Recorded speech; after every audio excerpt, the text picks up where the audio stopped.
12 in literary criticism. I am Fouzi Slisli, and today I will be talking to you about post-structuralism and deconstruction. Post-structuralism and deconstruction. Sometimes they are called postmodernism. All these three terms, post-structuralism, postmodernism, or deconstruction, usually refer to the same type of theories, the same type of critics. For example, the French philosopher Jacques Derrida sometimes is called a post-structuralist, sometimes he's called a postmodernist, sometimes he's called a deconstruction critic. So today I will give you a brief introduction about the main ideas that they worked on, about the main assumptions that they have, and about the main principles that organize their work. Definition first. Post-structuralism is a broad historical description. It's not a precise scientific definition. It's a broad label. It's a broad historical description of intellectual developments in continental philosophy and critical theory. So it's development in continental philosophy in Europe and in critical theory. Post-structuralism is an outcome of 20th century French philosophy. It's mostly French philosophy of the 20th century that contributed to the emergence of post-structuralism. The prefix post means practically that post-structuralism is critical of structuralism. It is, in a way, a rebellion against structuralism. Why is that? Because structuralism tried to deal with meaning as complex structures that are culturally independent. As we've seen with Greimas and Gérard Genette, structuralism simply tries to extract the deep structure of a work.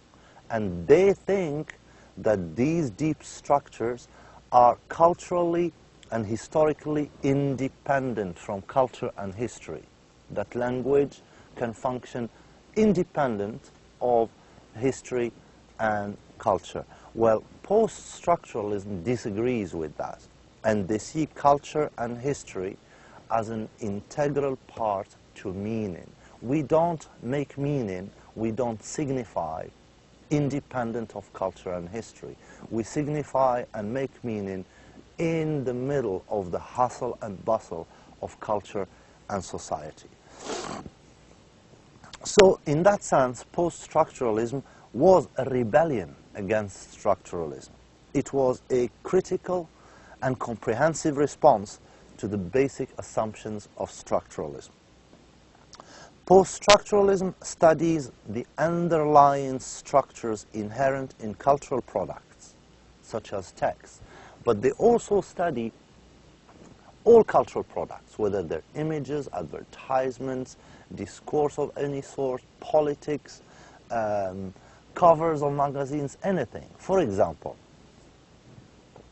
take a study, for example, of advertisements that a company makes. Every now and then, a company X, would publish leaflets with a photo of their staff, right? Their workers, their staff. And there is a 20 or 25 of them. They all look clean, nicely dressed, with nice smiles. They all look professional. And post-structuralism would study a picture like that, not looking for what's in it, but rather looking for what's not in it, what's missing from it, right? For example, why aren't there any black people? If the company is American, for example, why aren't there any black people of the picture? How many women are in the picture? What's missing, right? So they study texts, mostly looking for what's not said, what's mute, what's there but it's not said, what's implied but not said, right? They try to make the gaps in the text speak, right? So Post-structuralism, in that sense, studies the underlying structures inherent in cultural products.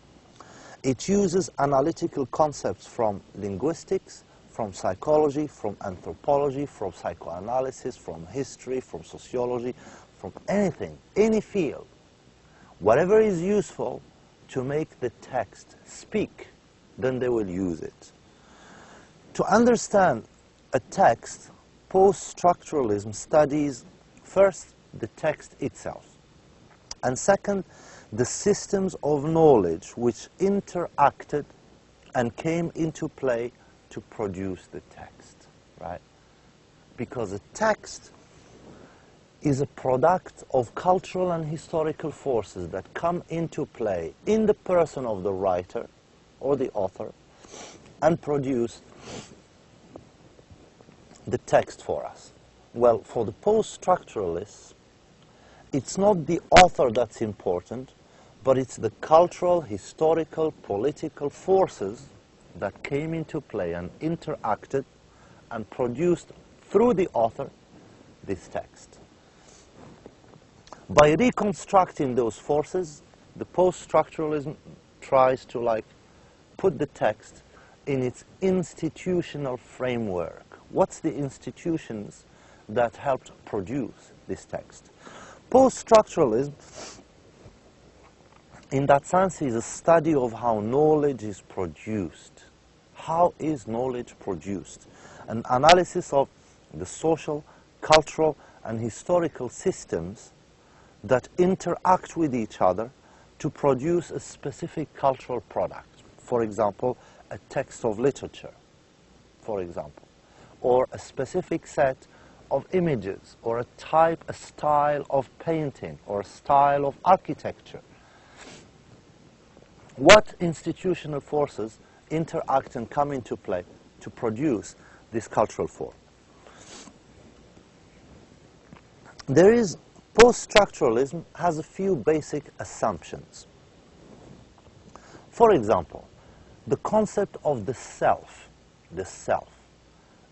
like we've seen with the concept of the author, there are some concepts that we assume, we think they're so natural and so undisputable, like the concept of the self. We think it's easy, it's simple, it doesn't need any explanation. Well, for post-structuralists, the concept of the self is not easy and it's not simple. It's not even coherent. There is no such thing as a coherent self for them. The self is a complex interaction. It's, first of all, a fictional product, an illusion. The self, what we call the self, can only manifest itself through language, through representation, right? Without language, who can prove their existence? You can prove your existence through speech, through symbols, through documents. You have a passport, you have a driver's license, you have, who are you? And someone asks you, who are you? You say, I am, and you give a linguistic definition. Someone says, well, how do I know you are a teacher in this school? What do? You get a document. So the self is a product of language. It's a construct. It's a product of representation and construct and language. And in that sense, it's a fiction. It's a narrative. It's an illusion. This is from a post-structuralist perspective. The same thing for the concept of the individual. For post-structuralism, it is not a coherent and whole entity. The individual is a mass of conflicting tensions, plus what they call knowledge claims. Knowledge claims is basically the age of a person, their gender, their class, their profession, and so on. These are their knowledge claims, right? So the individual is a complex entity. It's a mass of conflicting tensions plus knowledge claims. To properly study a text, the reader must understand how the work is related to his own personal concept of self, right? How do I, as a reader, how am I conditioned to read the text in specific ways? For example, I pay attention to the author, who he is, where he comes from. I look for authorial intentions. I try to explain the genius of the author. I pay attention to this type of actions. I don't pay attention to this type of language, to this type of the... So the reader must understand, for post-structuralism, must understand how the work is related to his own personal concept of self, right? And how the various concepts of self that form in the text come about and interact. The same thing for the text. The text has characters and representations of selves, right? Multiple selves. And those selves are not coherent wholes, but they are also a mass of tensions, plus knowledge claims, contradictions, conflicts, and so on. Also, post-structuralism is very strong about self-perception. Post-structuralism requires a critical attitude to one's assumptions, right? Limitations and general knowledge claims, right? A critic is not somebody who is sitting in, thin air. A critic doesn't come out of nowhere. A critic comes from a nation, from a race, from a class, from a specific profession. And in that sense, the critic will bring with him or her their own assumptions, maybe their own prejudices, maybe their own. And a good critic for post-structuralism should be aware of those elements and take them into consideration while studying or analyzing texts. Also, post-structuralism doesn't have much time for authorial intentions, like the formalists and the structuralists in this sense. The meaning that the author intends to transmit in a piece of literature is secondary to the meaning that the reader can generate from the text. Because if you are an author and you write a novel and you say, I want to transmit this message, well, that message is inside you as a bunch of signs, right? And you can only translate them through words. And those words need to be understood by the reader through synonyms and words. And you end up in a complex system of signification where, in the end, the intentions can be completely lost.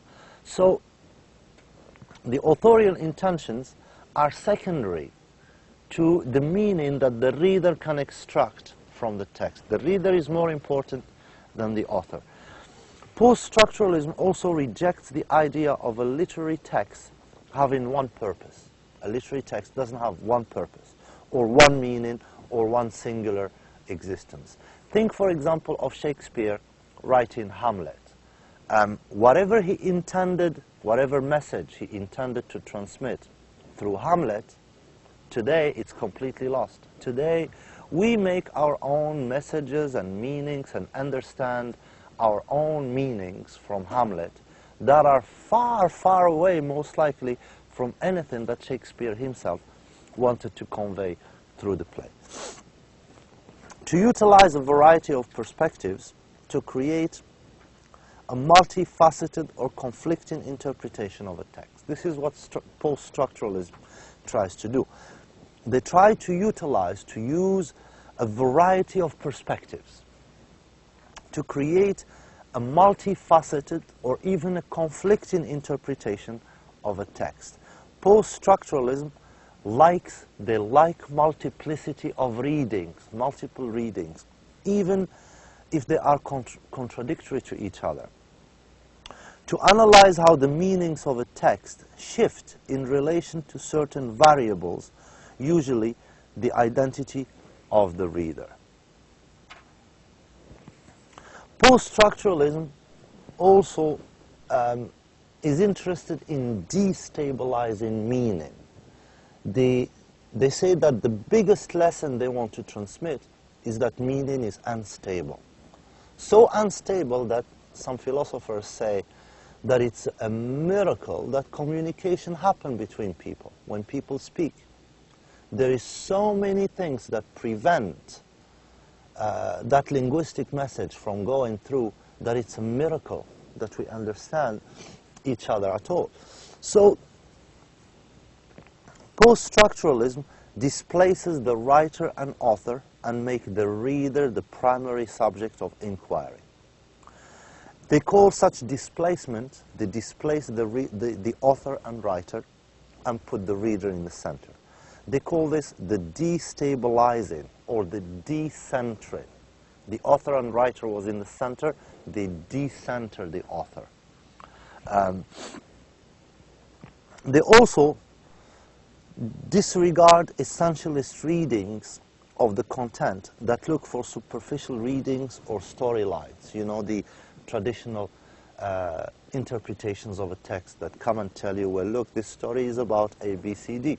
Well, that's the most superficial reading. So post-structuralism disregards that and goes to try to dig out more structures of signification within the text. Post-structuralism also investigates other sources for meaning like, for example, the readers, cultural norms, other literatures, and so on. They look for meanings in places that people did not look for meaning in the past before. Such alternative sources, they don't promise consistency, they're not consistent, but they might provide valuable clues and shed lights on unusual corners of the text. Post-structuralism and deconstruction also reject that there is a consistent structure to texts, because the structures of the texts can also change with time. I'll give you an example. If two people are sitting, say, in the Stone Age, 2 million years ago, they're sitting in a cave and they write a symbol on the wall. So when they come, it's winter and they're going to travel. When they come back next year, they want to recognize this cave, that it's, you know, they were here last year. So they leave a symbol on the wall and they go. Now fast forward 2 million years later, until today. Some scientists go to this mountain and discover this cave and see the sign that those people wrote 2 million years ago. Do you think that sign will stop signifying? It will not. The scientist will study it and try to extract some meaning in it. So the structures of meaning in a text themselves change with time, with history, with culture, with context, and so on. The same text means different things from one era to another, from one person to another. The only way to properly understand these meanings, deconstruct the assumptions and knowledge systems which produce the illusion of singular meaning. So deconstruct the assumptions and the knowledge systems that produce the illusion of a single meaning. Traditional criticism gives us the illusion that a text has a single meaning. Post-structuralism and deconstruction try to destroy that. And once you destroy that illusion that there is a single meaning, we discover multiplicity of meanings. That's essentially the work of post-structuralism. These are some basic ideas and assumptions that post-structuralism has been holding and diffusing and discussing for the last 30 years. Inshallah, we will have a chance to look more closely at some of their thinkers, maybe Jacques Derrida in the next session. And I hope this will be useful to you. And with this, we come to the end of this session. Wassalamu alaikum wa rahmatullahi wa ta'ala wa barakatuh. عندك 12 في 12.